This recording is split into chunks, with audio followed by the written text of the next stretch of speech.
Get with it. You can hate all you want, I just laugh like your 2 cents means nothing, keep the change. Okay, Whiteboard Wednesday here. I'm trying to just kind of walk through a little bit of the method behind the madness.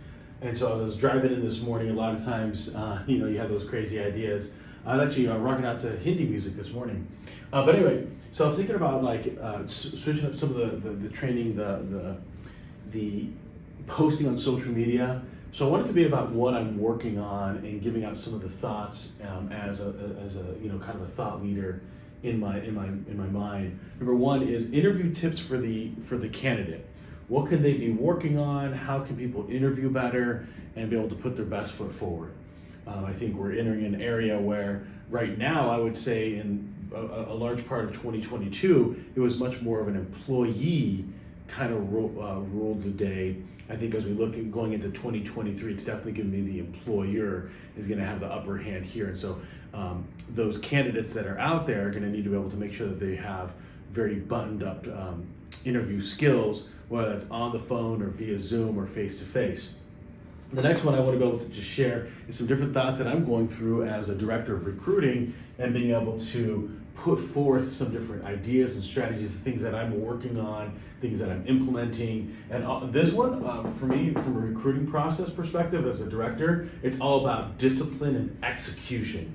So it doesn't matter how great that playbook is or your process unless you execute on it. So turn that to a Top Talent Tuesday is what we'll do. And then when we look at training development, I'm going to call this Strategies with Sherman. It could be sales related, it could be building of the business, because I still work with the development of the team with our national sales director. So I wanted to be able to do that and share some different thoughts. The last one then is story time. A lot of times this can really resonate with people when it comes to just their story time. And the final one is motivation, because I'm still motivated by some different stories and different quips and ideas. And so I wanted to just share that with people. But that story time would be a way to be able to collect some different data. As I look at a phone call with Sophia over at the Houston Business Journal just the other day, and we're talking about diversity, inclusion, and equality, DEI, right? And so for me, that's not a protocol, it's not an initiative, it's just how we do business, right? So as I look at talent joining our organization, I want it to be reflective of my community here in Houston, and as we look at nationwide as well, Miami, New York, Boston, Nashville. Okay, what talent do we want in there? Well, from a cultural perspective, but maybe even from a skill set perspective on the language side. So for us here in Houston, there's over 2 million people that speak Spanish and English. And so that's an always hire for us. And the same thing when you look at the offices down there in Miami, Spanish and English is just a dominant way that you're going to be conducting business.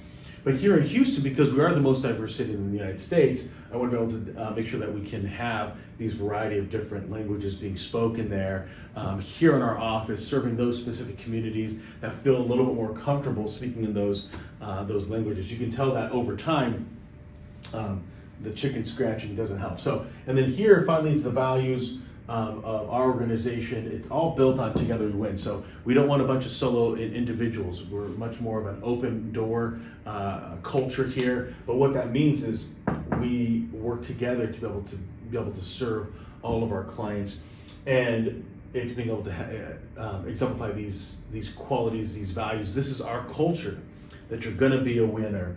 You're going to be all in and be able to focus in at being able to do what you do.